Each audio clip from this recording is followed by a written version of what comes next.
देखिए, ये सब मनुष्य के मन के अपने खेल हैं। पिछली बार भी मैंने बात की थी, कोई बुरा कर्म और अच्छा कर्म नहीं होता। ये सब देखने का कॉन्टेक्स्ट है। इस कॉन्टेक्स्ट को अपने अंदर जब हम लाएंगे तो बहुत सारी चीज़ें बदल जाएंगी। जैसे कहीं कोई बहुत आराम से शरीर छोड़ दे बिना कष्ट के, तो लोग कहेंगे तो बिल्कुल पुण्यात्मा था, बहुत पुण्यात्मा था। और कोई कष्ट से छोड़ दे तो फिर उसी तर्क के आधार पर वो दुष्टात्मा हो गया। और तुम्हारे बहुत सारे सद्गुरुओं ने कष्ट से ही छोड़ा है, बहुत आराम से नहीं छोड़ा, शरीर में बड़ी पीड़ा आई उनके और तब शरीर छूटा। तो ये कोई आधार नहीं है, ये कोई क्राइटेरिया नहीं है। व्यक्ति के मन का अपना जो अज्ञान है और वही उसका अहंकार है।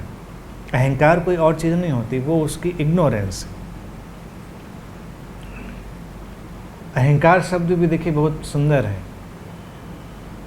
अपना अहम जो स्व है उसका एक आकार बना देना, वही अहंकार है। आकार बन गया स्व का तो वो अहंकार बन गया। यानी आकार में क्या होता है, लिमिट्स तय हो गई, उसकी पेरिफेरी तय हो गई, उसकी सीमाएं तय हो गई, व्यक्ति सीमित हो गया। तो जो व्यक्ति उन सीमाओं से घिर गया है, अपनी ही बनाई हुई सीमाओं से, उसी को हम अहंकार कहते हैं। इसलिए वो ना अच्छी चीज़ है ना बुरी चीज़ है, उसको समझने की बात है कि उसने अपनी सीमाएं तय की, उसको हम कहते हैं अहंकार।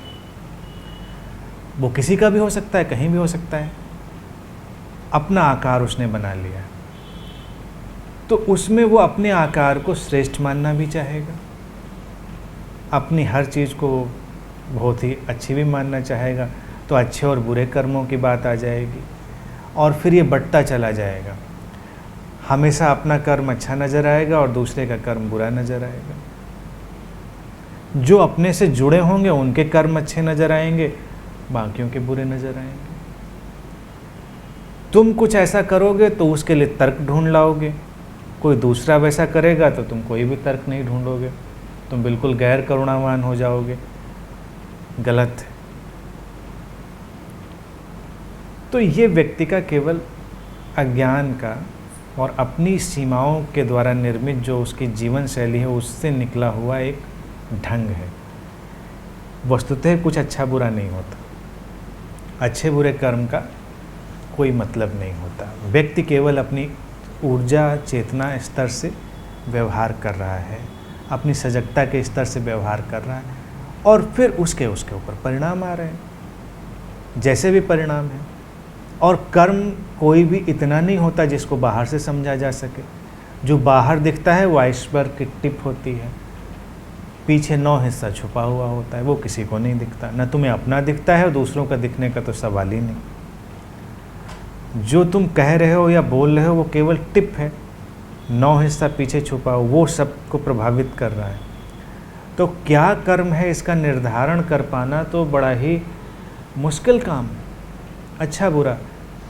अब लेकिन महात्मा लोग भी क्या करें,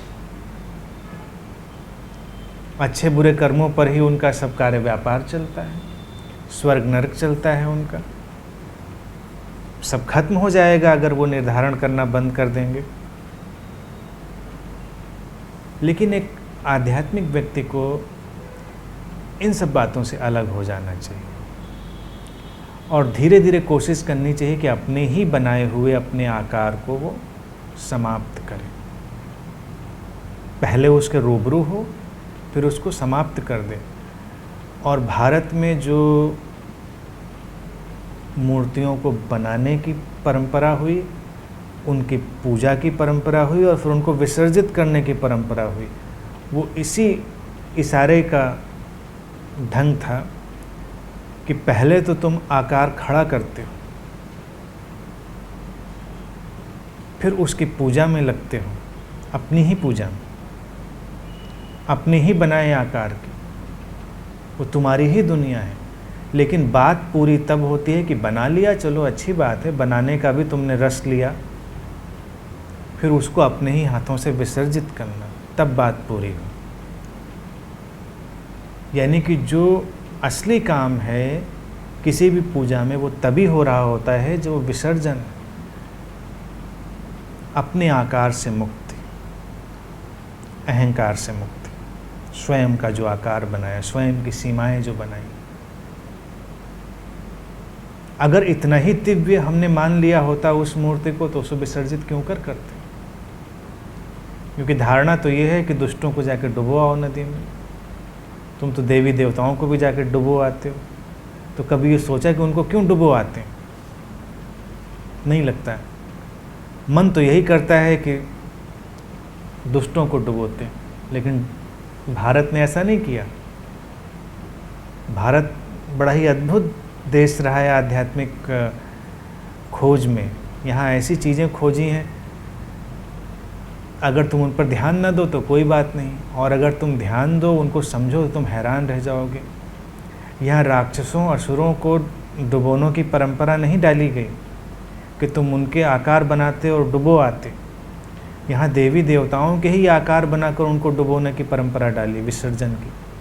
क्योंकि जब तुम आकार बनाते हो तो अपने को देवी देवता ही समझते हो, उससे कम कौन समझता है? लोग समझने नहीं देते तो तुम संकोच में कह नहीं पाते हो ठीक से। लेकिन जरा एक एक व्यक्ति के अंदर झांक कर देखो, कौन व्यक्ति अपने को देवता और देवी से कम समझता है? अपने बच्चों को भी कौन देवी देवता से कम समझता है? अपने माँ बाप को कौन देवी देवता से कम समझता है? संसाधन के अभाव में व्यक्ति मारा जाता है। जिसके पास ज़्यादा संसाधन होते हैं वो बनाने की कोशिश ही करता है, किसी न किसी रूप में वो अपने माँ बाप को देवी देवता में बदल देने की कोशिश करता है। महानतम संसाधन है तो अपने बच्चों को, हर बच्चा विजार्ड होता है, लगता है कभी तुमको? फिर दुनिया इतनी खाली क्यों रह जाती है? किसी भी माँ बाप से पूछो, कोई नहीं कहेगा नहीं ये तो ऐसे ही है, बस काम चलाऊ है। काम चलाऊ बच्चा तो हमने कभी सुना ही नहीं। हर बच्चा विजार्ड है, हर बच्चा अद्भुत है, दिव्य है, इनकारनेशन है, अवतार है। फिर दुनिया इतनी खाली, इतनी संवेदना विहीन। तो ये देवी देवता का जो ढंग है ये तुम्हारे अहंकार का ढंग है, तुम्हारे आकार का बन जाना। क्योंकि तुम अपने को तो दिव्य ही मानना चाहते हो और दूसरे को अदिव्य मानना चाहते हो। यही व्यक्ति की दौड़ है, इससे मुक्त हो जाना। तो भारत ने बहुत ही साहस का काम किया कि अपनी ही दिव्यता को अपने हाथों से छोड़ देना और एक्चुअलिटी में प्रवेश कर जाना, अपनी कल्पना को छोड़कर वास्तविकता के जगत में प्रवेश करना। जीवन जैसा है उसके परम स्वीकार में उतरना, वो विसर्जन से ही संभव। अच्छा बुरा नहीं, दिव्य और अदिव्य नहीं, आकार ही अदिव्य है, सीमा ही दिव्यता से रहित है। जहाँ सीमा है वहाँ दिव्यता हो कैसे सकती? तो भारत ने तुमको ये सब नहीं समझाया कि ये ऐसा है, उसने बस ये कहा कि सब कर लेना तो उसके बाद उसको विसर्जित कराना। तो अपनी पूजा करो, कर सकते हो अगर, और फिर अपने ही हाथों अपने आप को विलीन कर दो।